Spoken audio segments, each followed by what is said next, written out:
أعوذ بالله من الشيطان الرجيم. بسم الله الرحمن الرحيم. الحمد لله الذي يؤمن الخائفين وينجي الصالحين ويضع المستكبرين ويهلك ملوكا ويستخلف آخرين، والصلاة والسلام على رسول ثقلين محبوب رب المشرقين والمغربين جد الحسن والحسين نبينا سيدنا أبي القاسم محمد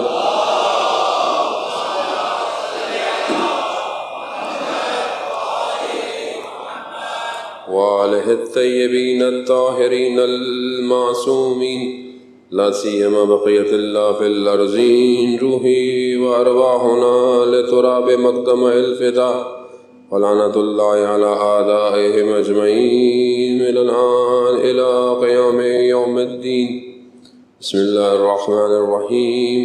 رب اشرح لي صدري ويسر لي أمري واحلل عقدة من لساني يفقهوا قولي.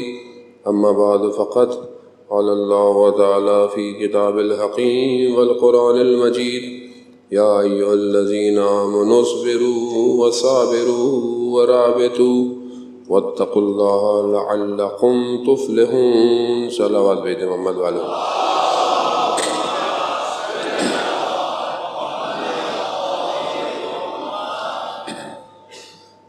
عزیزان محترم، آج نیمہ شعبان 15 شعبان کی رات ہے، اور چند بابرکت راتوں میں سے ایک رات ہے. چند راتیں جو کہ 27 رجب کی رات ہے، جس میں شب قدر کی راتیں ہیں، شب عرفہ ہے، ان میں سے یہ ایک رات 15 شعبان کی رات ہے. کیونکہ اکثر ہمارے ہاں بعض اوقات بہت زیادہ ہمیں علم نہیں ہوتا ان ایام کا، تو ہم اس کی اس طرح قدر نہیں کر پاتے کہ یہ اصل میں ہے کیا. بچے جو شب 15 شعبان کی رات کو شب برات یعنی شب پٹاخوں کی رات، یعنی پٹاخے پھاڑنے ہیں. ظاہر ہے پوری کوشش اس کی یہ ہوتی ہے کہ کس طرح سے پٹاخے جمع کیے جائیں اور پھاڑے جائیں. اس کی ظاہر ہے وہی ایک بچہ ہے، اس نے دیکھا بھی یہی ہے، اسے اب کیا پتہ. دوسری جو چیز ہمارے ہاں بہت زیادہ ہے، ہمارے برادران میں اہل سنت کے اندر بھی ہے، شب 15 کی رات یعنی شب قبرستان، یعنی قبرستان جانا ہے، مردوں کے فاتحہ پڑھنا ہے. خوب یہ ایک اچھا عمل ہے، یہ اس رات کو بھی کیا جائے، ہر جمعے کو، ہر شب جمعہ بھی کیا جا سکتا ہے، اور ویسے بھی کرنا چاہیے. لیکن اس رات کی جو فضیلت ہے وہ ایک جو سب سے خاص فضیلت ہے، اور یہ فضیلت صرف اس وقت سے نہیں ہے کہ 250 سے 55 ہجری میں جب یہ ایک بہت مہم چیز واقعہ ہوئی. یہ رسول خدا حضرت محمد مصطفیٰ صلی اللہ علیہ وسلم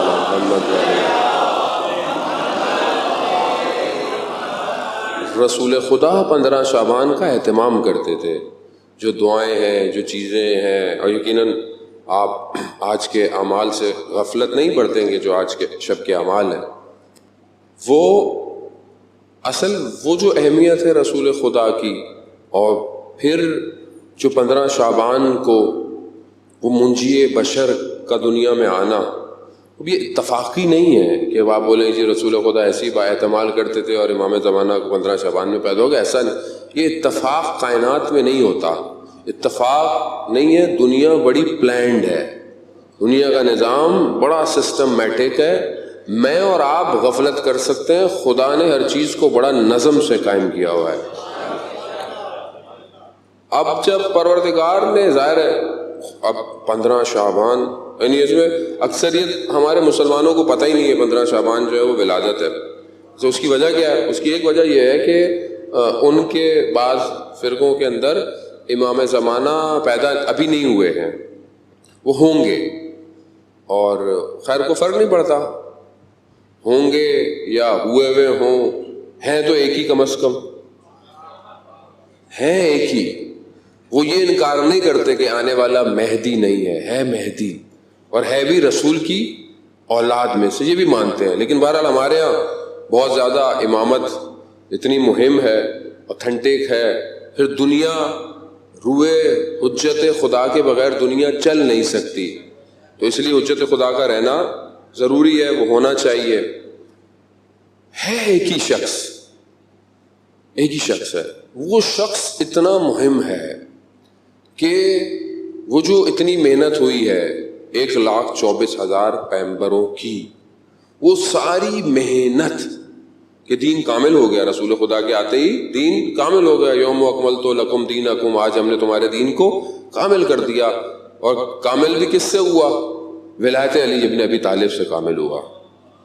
اب یہ جب دین کامل ہو گیا، اس ولایت پہ کامل ہو گیا، اب ظاہر ہے اس ولایت کا سسٹم چلتا چلتا آئے گا. اور یہ سارے انبیاء، سارے ائمہ کا جو ایک خلاصہ ہے، وہ جو ایک ثمر ہے، وہ یہ آخری ہے. اور یہ جو خدا نے وعدہ کیا ہے کہ ہم ہر جگہ اسلام کو، عدالت کو قائم کریں گے، وہ یہ شخص آگے کرے گا. تو وہ یہ شخص کون ہے؟ کتنا مہم ہے، کتنا امپورٹنٹ ہے یہ شخص. اگر میں صرف اس لیے امام کو مانتا ہوں کیونکہ میں شیعہ ہوں، میں شیعہ گھر میں پیدا ہو گیا. اچھا، بہت مزے کی بات یہ بھی ہے، یہ جو امام زمانہ کا ذکر بہت تیزی سے پھیلا ہے، اس کو ابھی چند سال ہی ہوئے ہیں. یہ بزرگ بیٹھے ہوئے ہیں، یہ بہتر جانتے ہیں کہ پہلے کتنا ذکر ہوتا تھا اور اب کتنا ذکر ہو رہا ہے. کم از کم میں نے اپنی زندگی میں خود اس کو مشاہدہ کیا ہے کہ کئی سال پہلے اور اب کچھ سالوں میں، خاص طور پہ پیچھے ہونے والے 5-6-7 سالوں کے اندر امام کا ذکر بڑھ گیا ہے. کیوں بڑھ گیا ہے؟ اتفاقی ہے یا کوئی چاہ رہا ہے کہ اس کے ذکر کو بڑھایا جائے؟ کوئی چاہ رہا ہے. یعنی ایران کا ایک صدر یونائٹڈ نیشن کے اس میں جاتا ہے اور وہاں جا کر ایک دعا پڑھتا ہے. وہ دعا کہ انہوں نے بھی پہلی دفعہ سنی ہے. اب وہ جب اس کی ٹرانسلیشن کرتے ہیں تو انہیں سمجھ میں آتا ہے یہ کیا ہے. کیا دعا پڑھتا ہے؟ اللہم قل ولیک الفرج والعافیت والنصر. اب وہ ٹرانسلیشن کرتے ہیں تو یہ کہتے ہیں کہ یہ کس کی بات کر رہا ہے؟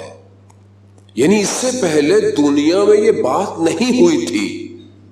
یہ بات نہیں، دوسرے بولا کہ ہم اس کا انتظار کر رہے ہیں جس خدا نے بھیجا ہے، اللہ کا ولی ہے، اللہ نے اس کے ہاتھ میں نصرت دی ہے اور ہم اس کے ہاتھ میں شہادت کریں گے، ہم شہید ہوں گے. اب دعا بھی یہی ہے، اللہم یہ مستشہدین بینا میں، جو اللہ اس کے ہاتھ میں شہادت دے، اور یہ دعا کا حصہ ہے. جب میں گھبراؤں کہ اللہ مجھے، ہم تو ویسے ہی گھبراتے ہیں، شہادت کتنا گھبراتے ہیں. سید الشہداء پہ ساری زندگی روتے رہتے ہیں اور شہادت سے گھبراتے ہیں. میں آپ سے نہیں کہہ رہا، یہ مارس میں رہنے والے لوگوں سے کہہ رہا ہوں. آپ پریشان کیوں ہو رہے ہیں؟ مارس میں لوگ ہیں، ان سے کہہ رہا ہوں. اصل موت سے گھبراتے ہیں. موت ہمارے لیے فنا ہے، فنا نہیں ہے موت. موت انتقال ہے. زمین انتقال ہوتی ہے نا آپ کی، یہ پراپرٹی کو انتقال کروا دیں، کیا مر جاتی ہے، ختم ہو جاتی ہے؟ نہیں، ابھی اس کے نام پہ تھی، اب اس کے نام پہ انتقال کروا دیں اس کو، یعنی منتقل ہو جائے. موت منتقل ہے، فنا نہیں ہے. آج میں یہاں ہوں، کل میں کسی اور عالم میں جا رہا ہوں. جتنا اچھا یہ عالم میں اپنا بناؤں گا اتنا اچھا وہاں میرا گھر بنے گا. یہ نیچرل ہے بالکل. یعنی آپ کی رضویہ سوسائٹی ہے، آپ نے نیو رضویہ سوسائٹی بنائی، 1 اب 2 3 انشاءاللہ آپ اور بناتے رہیں گے. ٹھیک ہے، حیدرآباد مل جائے گا، ویسی ساری سوسائٹیاں بنتے اب آپ بنائیں گے. اب آپ نے پلاٹ لیا، ٹھیک ہے، اب آپ نے وہاں پلاٹ لیا، آپ نے بولے جی ہم نے وہاں شفٹ ہونا ہے. کب شفٹ ہونا ہے؟ 5 سال میں شفٹ ہونا ہے. تو اب آپ کیا کریں گے؟ 5 سال کی پلاننگ کریں گے. زمین ہموار ہو، کھودائی ہو، پلر مضبوط ہو، پھر چھت ڈلے، ہلکے ہلکے ہلکے، جب تک آپ کے شفٹ ہونے، آپ نے اپنا ٹائم فریم بنایا ہوا ہے، جب تک آپ کا وہ گھر تیار ہے. اب جب آپ وہاں جائیں گے تو آپ بڑے آرام سے وہاں پر رہ سکتے ہیں. یہ زندگی جو ہمیں دی گئی ہے یہ اسی لیے ہے کہ یہاں سے ہم اس گھر کے لیے سامان بھیجتے رہیں. پہلے تو پلاٹ خریدیں اس دنیا میں، پھر اس پلاٹ کے لیے چیزیں بھیجتے رہیں. جب وہاں پہنچے تو کم از کم وہاں جگہ ہو، وہاں جا کر حیرت میں نہ کھڑے ہو کہ یہ میں کہاں آ گیا. یہی ہوگا عزیزان محترم. وہ جو بہلول جنت میں گھر بیچتا رہتا تھا، وہ گھر ایسے نہیں تھے کہ خواب خیال کے گھر تھے، واقعی وہ بنا کے بیٹھا ہوتا تھا. خوب ظاہر ہے اہل بیت کا ماننے والا تھا. اہل بیت سب کچھ اپنے ماننے والوں کو دے سکتے ہیں، ان کے پاس تو پتہ نہیں کیا کیا ہے. ہم تو گھبرا جاتے ہیں ذرا سا کبھی کبھی. ہمارے تو لوگوں کو ابھی تک یہ سمجھ میں نہیں آیا. جی زیارت پہ جو لوگ جاتے ہیں، خبر اچھی بات ہے، پوچھتے بھی ہیں، پوچھنا بھی چاہیے. یہی سمجھ میں نہیں آتا کہ مولانا صاحب یہ ہم زری سے مانگیں یا کہاں سے مانگیں، یعنی زری سے مانگیں اللہ سے مانگیں، یہی سمجھ میں نہیں آ رہا. یعنی یہ کیوں پرابلم ہے؟ کیونکہ توحید صحیح نہیں ہے ہماری. جب توحید صحیح ہو جائے گی تو پھر سمجھ میں آئے گا کہ یہ سامنے زری کس کی ہے. ایک عارف، بہت بڑے عارف تھے، مشہد مقدس میں مولا امام رضا علیہ السلام کے حرم میں گئے. صلی اللہ علیہ محمد. مولا کے حرم میں گئے اور آپ بھی ماشاءاللہ گئے ہوں گے. اللہ آپ سب کو آج کی شب کے صدقے میں زیارت نصیب فرمائے. وہ کہتے ہیں میں گیا، میں نے دیکھا اتنا بڑا، آپ نے دیکھا سب سے بڑا حرم جو ہے وہ 8ویں امام کا ہے. یعنی اگر واقعاً کسی نے بادشاہت دیکھنی ہے امام کی تو وہاں جا کے دیکھے کیا حرم ہے، کیا خوبصورتی اور کیا کام اور کیا نظام ہے پورے حرم کا. ایک الگ خوشبو ہے جو میں تو مثلا جس دن پہلی دفعہ زیارت پہ گیا تھا اور آج تک جب ہر وقت نوکری بھی ملتی رہتی ہے، جب بھی جاتا ہوں وہ خوشبو آج تک ویسی ہی ہے جو پہلی دفعہ آئی تھی. وہ جب آپ وہاں جاتے تو عارف نے دیکھا کہ مولا ایک اس دروازے سے آ رہا ہے، ایک اس دروازے سے آ رہا ہے، اور اتنا بڑا حرم ہے کہ پورے شہر کا ٹریفک نیچے سے گزرتا ہے. یعنی تو ہر طرف سے کوئی آ رہا ہے، کوئی دور سے آ رہا ہے، کوئی دور سے دیکھتا ہے، کہیں سے بھی اس کو زری نظر آتی ہے. ہر آدمی سلام کر رہا ہے، مولا کو جھک رہا ہے. تو عارف نے امام سے مطلب کہ مولا کس طرح سب کا جواب دیتے ہیں، کیسے دیتے ہیں سب کو، ایک ٹائم پہ کتنے لوگ سلام کر رہے ہیں. تو اچانک سے حجاب ہٹا تو اس نے کیا دیکھا، ہر زائر کے برابر میں امام موجود ہے. ہر زائر کے برابر میں، ہر زائر کے برابر میں. اور یہ اذن دخول ہی یہی ہے کہ میں سلام کرتا ہوں، آپ میرے سلام کا جواب دیتے ہیں. یورونا مقامی، آپ میرا مقام دیکھ رہے ہیں. وَيَرَدُّونَ سلامی، آپ میرے سلام کا جواب دے رہے ہیں. یعنی آپ دیکھ رہے ہیں میرا مقام کیا ہے. نظر ظاہری باطنی بھی مقام دیکھ رہے ہیں. امام ہے. ہماری ابھی تک امامت حل نہیں ہوئی عزیزان محترم. خوب آپ مولا سے مانگیں کہ مولا آپ دے، اللہ نے ان کا انتخاب کیا ہے. آپ وہاں جا کر خدا سے بھی مانگ سکتے، خدا اپنے اس حبیب کے صدقے میں، اپنے اس ولی کے صدقے میں دے مجھے. ظاہر ہے جب آپ نماز پڑھیں گے تو خدا ہی کی پڑھیں گے، چاہے کہیں بھی پڑھ رہے ہو، لیکن آپ راز و نیاز اپنے مولا سے کر سکتے ہیں. لیکن اہل بیت کو سمجھنا بہت ضروری ہے. جب تک یہ معرفت نہیں ہوگی کہ کائنات کے اس وجود میں ان کا وجود کیا ہے، کیا وجود ہے ان کا، کیا ہے ان کا وجود، کہاں ہے ان کا وجود، اور کتنی دسترس ہے اس وجود کی، تب یہ ہستیاں سمجھ میں آئیں گی. تب آپ کو سمجھ میں آئے گا کہ میں کیا کر رہا ہوں، میں کیا کر رہا ہوں ان کے سامنے. یعنی بہت مشکل تھا لوگوں کے لیے، لیکن جو ان کو سمجھ گئے وہ تڑپتے تھے، تڑپ رہے ہیں. حبیب ابن مظاہر کو جب نامہ لیٹر ملا ہے نا امام کا کہ ہم پہنچ گئے ہیں اور یہ کوفہ میں، اس نے جب وہ لیٹر دیکھا ہے نا تو یہ آتش عشق کی لگ گئی، اسے بیٹھا نہیں گیا. یعنی آپ تصور نہیں کر سکتے عزیزان محترم، میں بیان نہیں کر سکتا الفاظ میں ان کیفیتوں کو، کیونکہ بہت ساری چیزیں لفظ بیان نہیں کر سکتے، وجود محسوس کر سکتا ہے ان کو. یعنی ہم جو اتنا بولتے رہتے ہیں کہ ہم اپنے آپ کو پاک کریں، صاف کریں، اس کی وجہ کیا ہے؟ جتنے صاف ہم ہوں گے اندر سے اتنا ہم ان وجود کے قریب ہو سکیں گے۔ اس کی شرط، اس کی جو قرآن کہہ رہا ہے، قرآن نے کیا کہا ہے؟ قرآن کہہ رہا ہے کہ ہم نے رجس کو، نجاست کو ان سے دور کیا ہوا ہے۔ اب اگر خدا نہ خواستہ میرے اندر کوئی نجاست ہے تو میں کیسے ان کے قریب جا سکتا ہوں؟ کوئی نجاست ہے اگر میرے اندر، مطلب کون سی نہ، میں غیبت کرتا ہوں، میں تہمت لگاتا ہوں، میں جھوٹ بولتا ہوں، میں کم تولتا ہوں، میں کوئی بھی غلط کام جو میں کر سکتا ہوں اگر وہ کر رہا ہوں تو اس کا مطلب ہے نجاست ہے میرے اندر۔ اب یہ جو نجاست ہے یہ مجھے ان کے قریب وہ نہیں ہے، وہ تو آپ کو بلانا چاہتے ہیں، اور یہ آپ دیکھیں کتنا بڑا کرم ہے ان کا۔ میں آپ کی بات نہیں، میں تو اپنی بات کروں گا کہ میں کتنا اندر سے خراب ہوں، مگر پھر بھی وہ مجھے کیسا بلاتے ہیں اپنے پاس۔ اس کی مثال میں آپ کو دوں کہ وہ کتنے کریم ہے۔ شیخ بہائی کہ جنہوں نے امام رضا کا حرم ڈیزائن کیا تھا، کیونکہ وہ بہت بڑے عالم تھے، فقیہ تھے، اسٹرومنسٹ تھے، کنسٹرکٹر تھے، یعنی اس زمانے میں حکیم یہی ہوتا تھا کہ سارے علوم پر اس کو تھا۔ شیخ بہائی نے جو حرم بن رہا تھا امام کا، کہا بنانے والے کو کہ میں جا رہا ہوں، یہ جب دروازہ بنانا حرم کا تو اس میں یہ تعویذ لگا دینا۔ چلے گئے، واپس آئے تھے کہ دروازہ بن گیا۔ اس سے پوچھا کہ تم نے یہ لگایا تعویذ؟ اس نے کہا نہیں لگایا۔ کہا کیوں نہیں لگایا؟ میں نے تمہیں کہا تھا تعویذ لگانا۔ کہتا ہے کہ جب دروازہ بن رہا تھا اور یہ تعویذ لگانے کا وقت آیا تو میں نے خواب میں دیکھا امام میرے پاس آئے ہیں اور امام نے کہا یہ تعویذ مت لگانا۔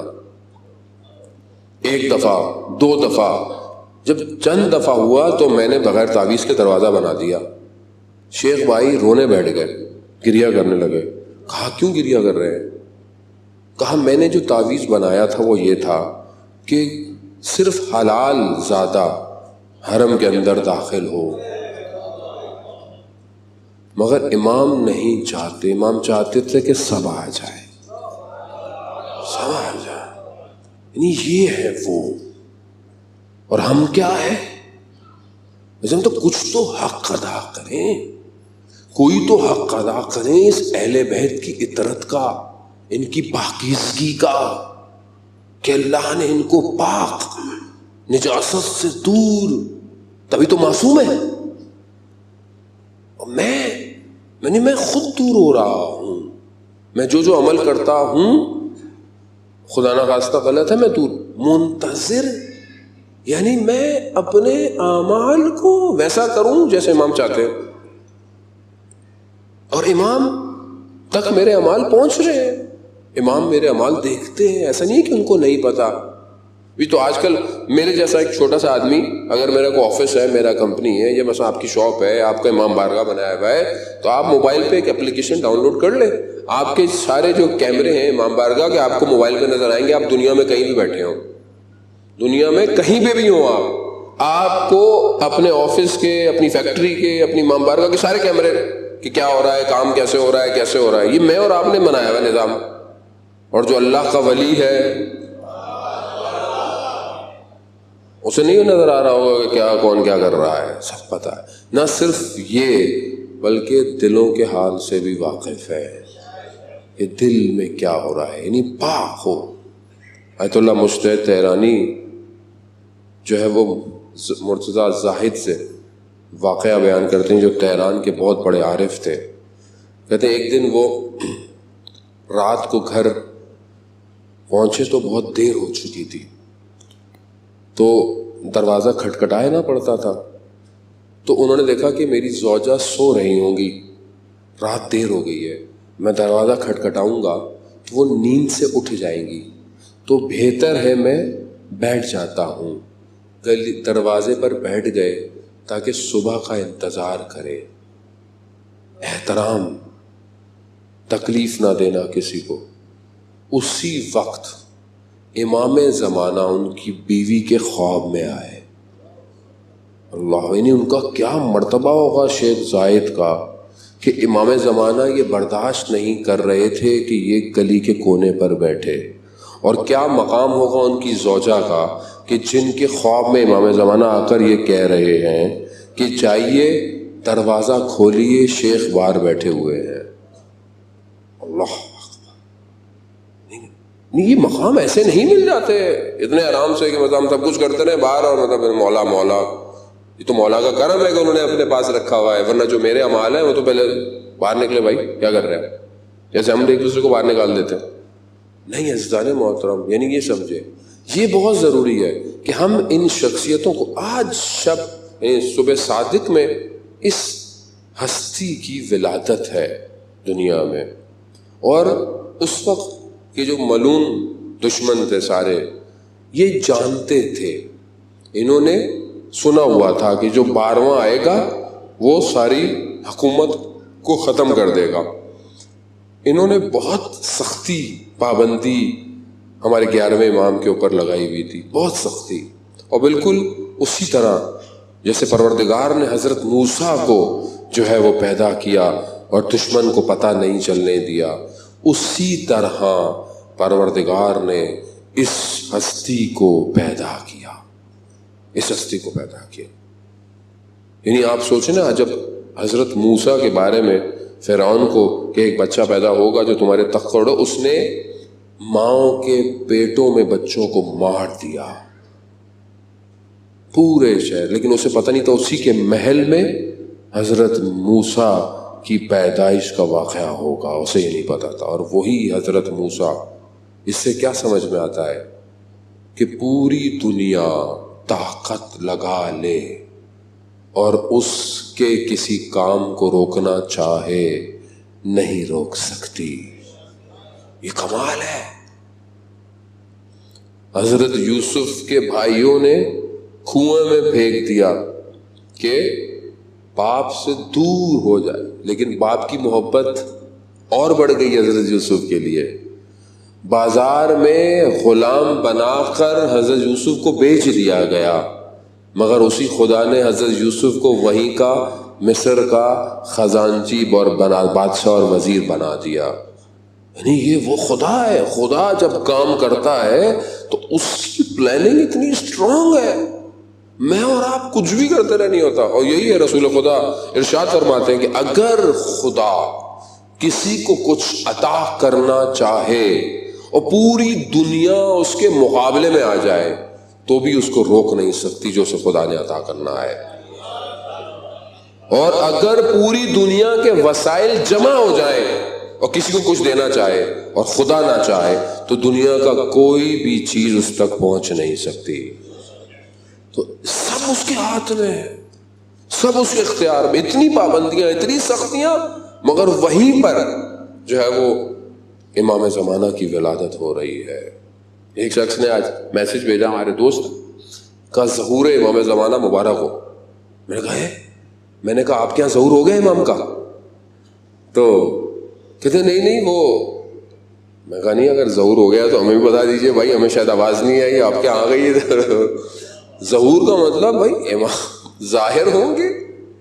اچھا ہم لوگ بڑا ٹائم ضائع کر دیتے ہیں ولادت میں، ظہور میں. ارے جس کا دل چاہے خوش ہو رہا ہے، اگر خوش ہو رہا ہے پوسٹر پہ ظہور لکھ کے تو خوش ہونے دیں آپ اس سے. کوئی ولادت لکھ رہا ہے تو ولادت، ان چیزوں پہ اپنی انرجی کو ضائع مت کریں. اصل ہدف یہ ہے کہ جو انہوں نے کہا ہے اس پر عمل کریں، اس پہ انرجی ضائع کریں. ان پہ انرجی ضائع نہ کریں. یہ دشمن کے ٹوٹکے ہیں. ابھی میں آپ کو پہلے سے بتا رہا ہوں، ماہ رمضان میں اور ماہ رمضان سے پہلے آپ پروپیگنڈوں کے لیے منتظر رہیں. ٹوٹکے ماہ رمضان میں آئیں گے پوری قوم کو انگیج کرنے کے لیے. آپ کیا سمجھ رہے ہیں؟ آپ نے دشمن کو سمجھا گیا آج تک؟ دشمن کون ہے؟ دشمن سوتا ہے؟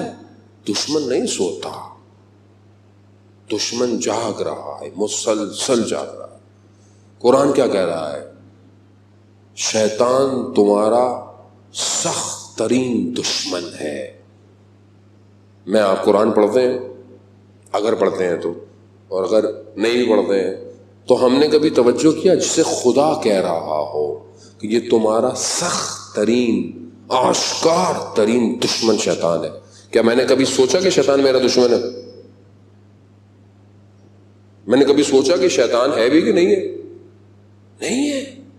اصل میں نے جب اپنے دشمن کو لائٹ لیں گے، ہلکا لیں گے، تو پھر کیا ہوگا؟ یہی ہوگا جو ہو رہا ہے. آپ کو یہ محسوس ہی نہیں ہونے دے گا کہ دشمن کر رہا ہے کہ آپ خود کر رہے ہیں.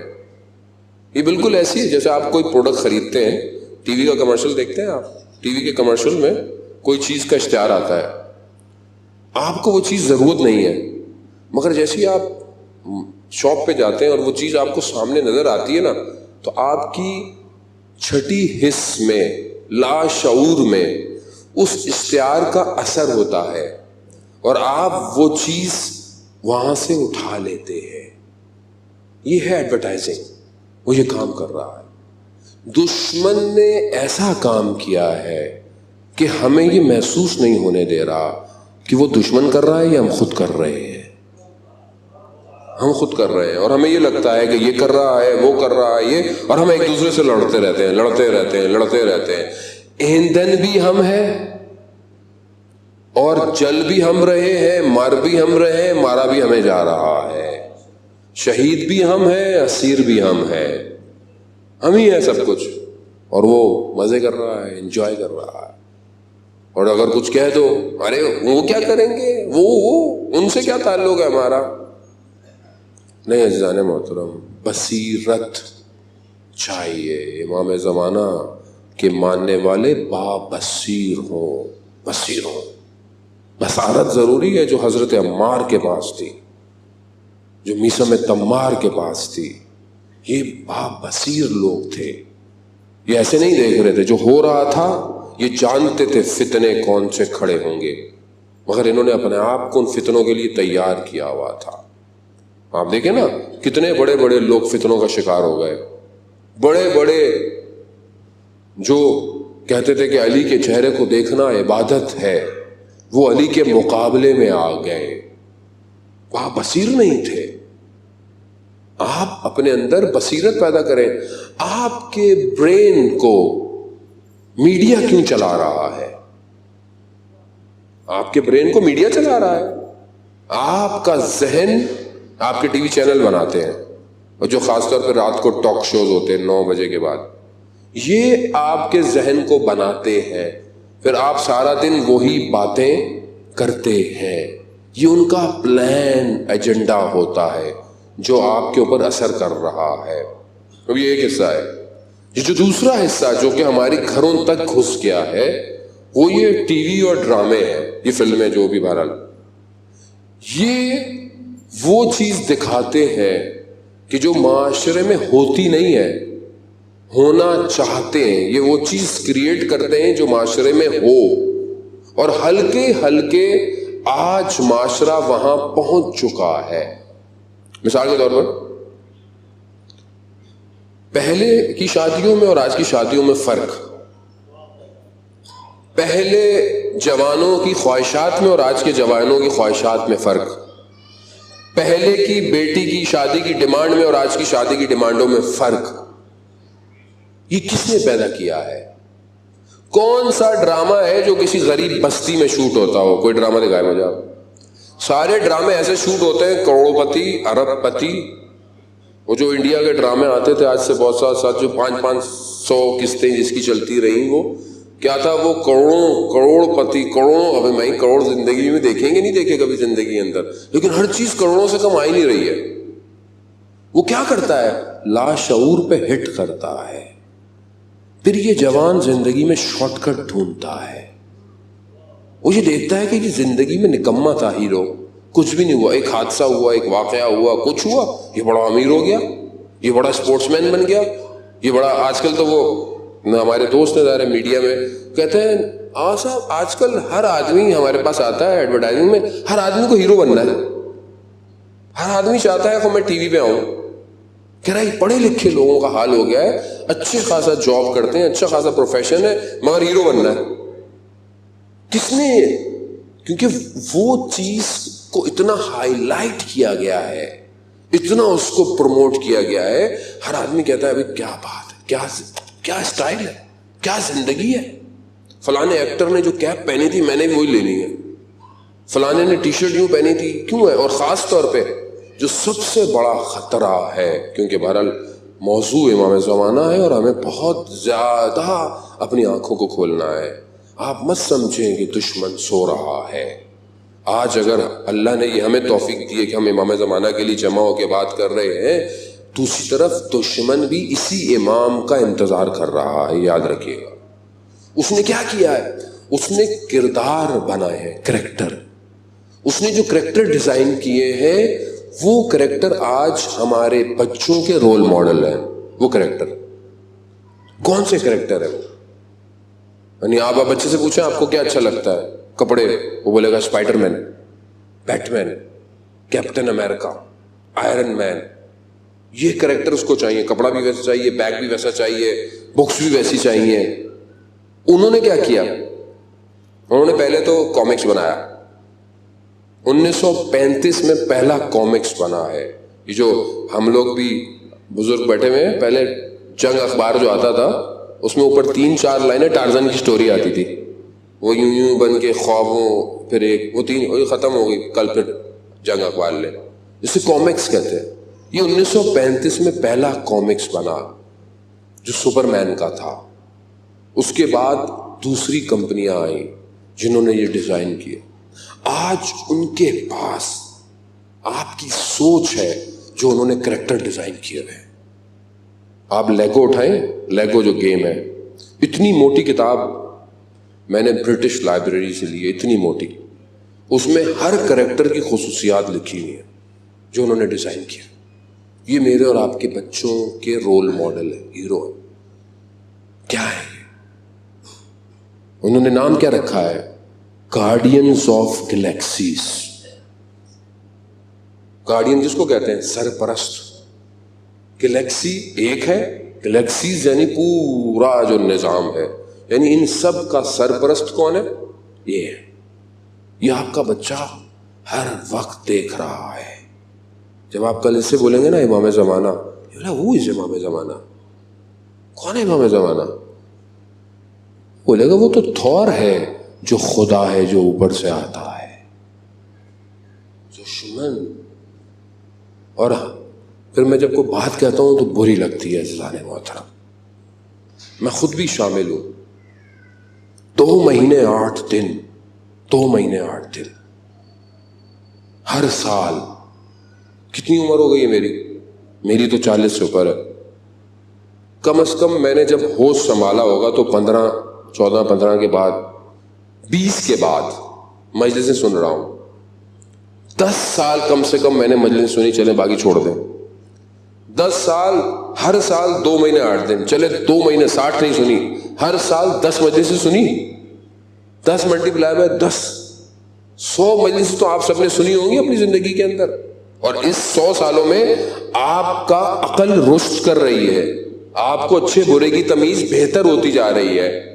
اس 10 سالوں میں کبھی کوئی جوان نے اٹھ کر یہ نہیں کہا میں علی اکبر بننا چاہتا ہوں، میں قاسم بننا چاہتا ہوں.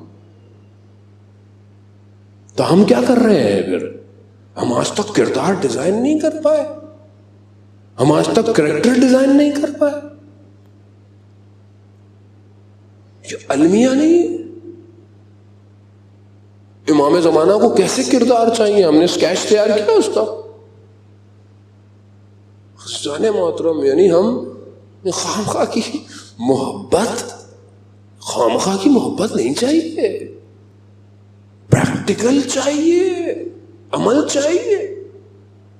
یعنی میں نکلوں، وہ جو شہید ہے جس نے اتنا انٹرنیٹ پہ شور مچایا،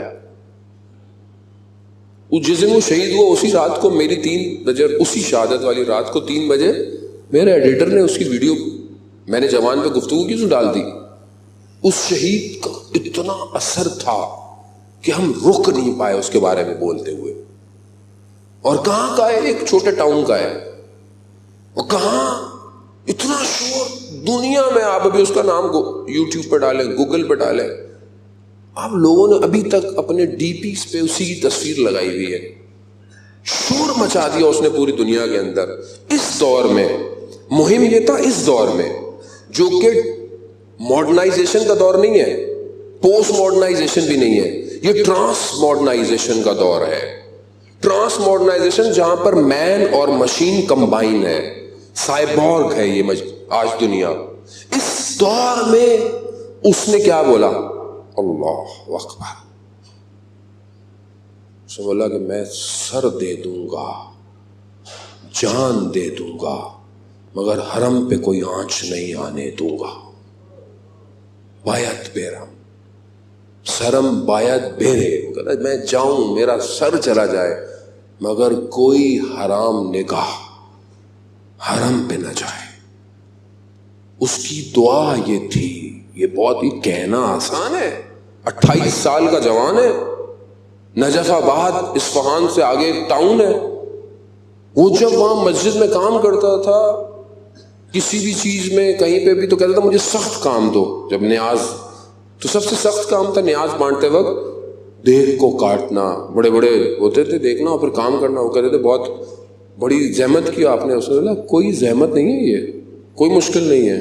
کہا اگر کوئی کام ہے امام حسین کے لیے تو یہ سر دینا ہے. 28 سال. کیا دعا تھی؟ دعا کرتا تھا کہ پروردگار مجھے 2 دفعہ شہادت عطا کر. اللہ، یعنی زندگی میں سنا ہی نہیں تھا کبھی. یہ کہتے 2 دفعہ شہادت دے، ایک ظہور سے پہلے، ایک ظہور کے بعد. ایک دفعہ ہوگی اور ایسی شہادت. او محسن حجاجی، آپ نام تو لکھیں اس کو. اوف، دنیا کو ہلا دیا اس نے، دنیا کو ہلا دیا. کیا تھا؟ جانتا تھا کہ وقت کے امام کو کس چیز کی ضرورت ہے. جہاں علم کی ضرورت ہے وہاں آپ علم حاصل کریں. جہاں کسی پروفیشن کی ضرورت ہے وہاں آپ پروفیشنل بنیں. جس امام کو سب چیزوں کی ضرورت ہے، ہر سیکٹر میں، ہر ڈپارٹمنٹ میں امام کو شخص چاہیے. خواتین بھی چاہیے، مرد بھی چاہیے، ظاہر ہے سب چاہیے.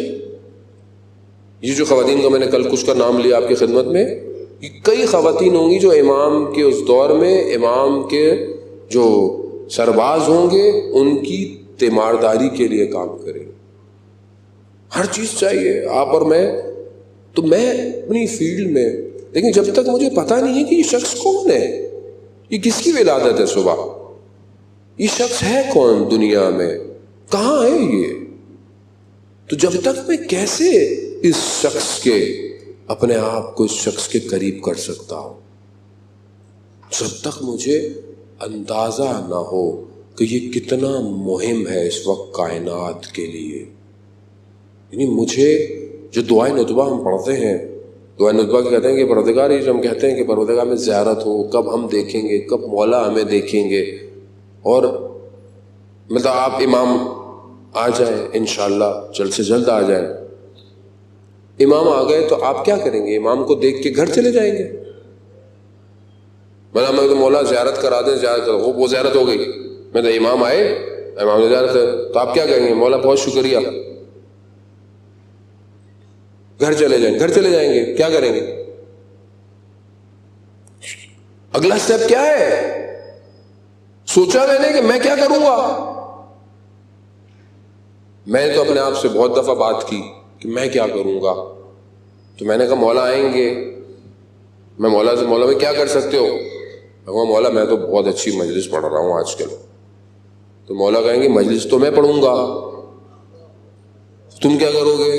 اب میں کیا کہوں گا؟ میں کیا کہوں گا مولا سے؟ مولا مجھے کچھ نہیں آتا. تو میں نے اسی ایک بات کی وجہ سے کئی اور صلاحیتوں کو اجاگر کیا اپنے اندر کہ اگر میرے مولا نے مجھے یہ کام دیا تو میں یہ مولا کو بولوں گا نہیں مولا میں نے تو پریکٹس نہیں کی اس کی، یہ کام دیا.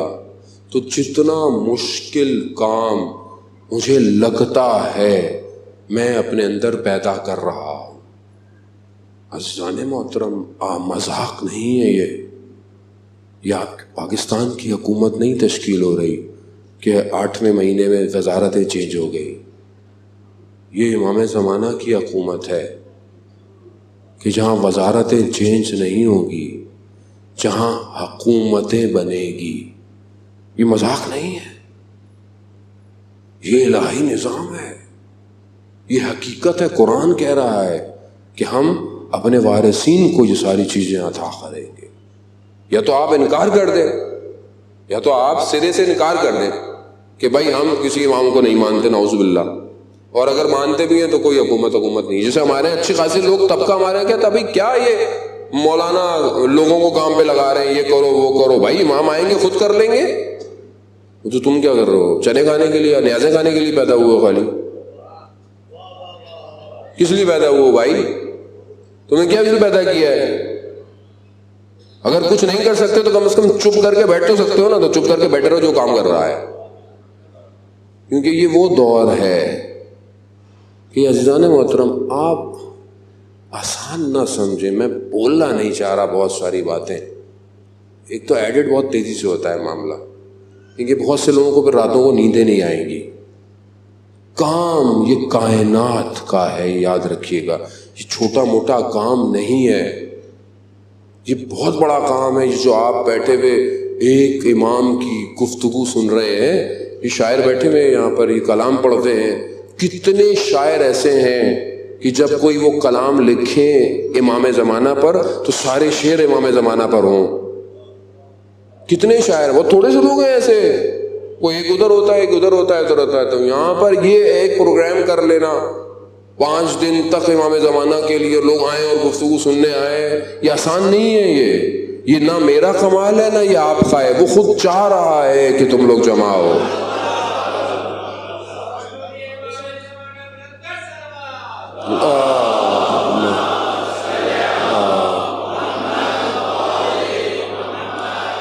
بغول صدر صاحب کے میں نے گھڑی کو دیکھا، ابھی سوئی کہیں جا چکی ہے.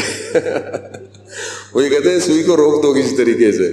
ظالم ہوتا ہے. بہرحال یہ ہمارے بس میں نہیں ہے. بہرحال ہماری خوبی یہی ہونی چاہیے. مولا کائنات حضرت علی ابن ابی طالب علیہ الصلوۃ والسلام اللہم صلی علی محمد وآل محمد وعجل. اپنے حساب سے میں پورے 45 منٹ پڑھ چکا ہوں. مولا فرماتے ہیں اوصیکم بتقوی اللہ، میں تمہیں تقوی کی وصیت کرتا ہوں. نظم امرک، اپنے امور کو، اپنے کاموں کو نظم دو، یعنی منظم کرو. یہ جو میں جوانوں کو کہہ رہا ہوں، جو آپ ماشاءاللہ اچھی خاصا طبقہ جوانوں کا ہے، کہ یہ جو آپ کی زندگی ہے نا، اس کو نظم دیں، یعنی اس کی پلاننگ کریں، اس کا ٹائم ٹیبل بنائیں. یعنی آپ ایک امام کے ماننے والے ہیں، آپ کی زندگی میں روٹین ہونا چاہیے. یعنی ایسے نہیں کسی نے فون کر دیا اچھا ٹھیک ہے آ رہا ہوں. نہیں، کیوں؟ آپ کو پتا ہو کہ میں نے ہفتے میں یہ فلانے دن دوستوں سے ملنا ہے، فلانے دن بیٹھنا ہے. باقی میرا ٹائم ٹیبل ہو. صبح اتنے بجے اٹھنا ہے، یقیناً نماز کے لیے اٹھتے ہیں، یقیناً اسکول جانا ہے، یونیورسٹی جانا ہے. آپ اپنے کاموں میں ایکسٹرا ایکٹیویٹیز، ایکسٹرا علم، چاہے آپ کا اپنا جو بھی سبجیکٹ ہے اس کے لیے بھی ایکسٹرا آپ سیکھ سکتے ہیں. آپ فزکس ہے، میتھس ہے، کیمسٹری ہے، کمپیوٹر ہے، اکنامکس ہے، جو بھی سبجیکٹ ہے آپ کا، اس سبجیکٹ میں آپ جو اسکول میں پڑھتے ہیں، یونیورسٹی میں پڑھتے ہیں، یا جو آپ کام کرتے ہیں. دیکھیں ترقی کون کرتا ہے؟ کون اسٹوڈنٹ کلاس میں سب سے اچھا ہوتا ہے؟ وہ جو سبق پہلے پڑھ کے آتا ہے، اور وہ جو ریفرنس کتابیں زیادہ پڑھ کے آتا ہے. وہ جب کلاس میں آتا ہے اسے مزہ آتا ہے کلاس میں، ٹیچر کو بھی پڑھانے میں مزہ آتا ہے اسے. کیوں؟ کیونکہ جب وہ بات کرتا ہے اسے پتا ہوتا ہے یہ کیا باتیں کر رہا ہے.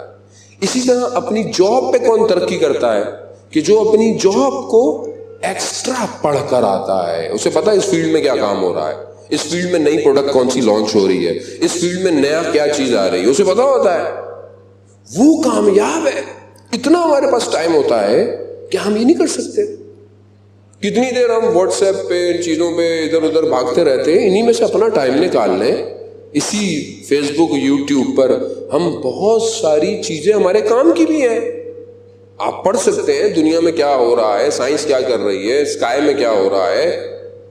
یعنی آپ دیکھیں نا کہ ہم تو اتنی چھوٹی، مجھے بعض اوقات بڑی عجیب سی وہ کیفیت ہوتی ہے کہ ہم اتنی چھوٹی چھوٹی باتوں میں اپنا ٹائم ضائع کرتے ہیں. آپ یقین کریں میں بات نہیں کرتا، میں تو کیوں میں اپنے آپ کو اپنا میں سنتا بھی نہیں ہوں، کیونکہ میرا ذہن، میں نہیں چاہتا کہ اس میں کوئی خام خواہ کی چیز بھی انٹر ہو کہ میرے تخیلات کو خراب کرے۔ میرا بیٹا مجھے اس دن کہنے لگا کہ مجھے وہ ٹکٹ چاہیے۔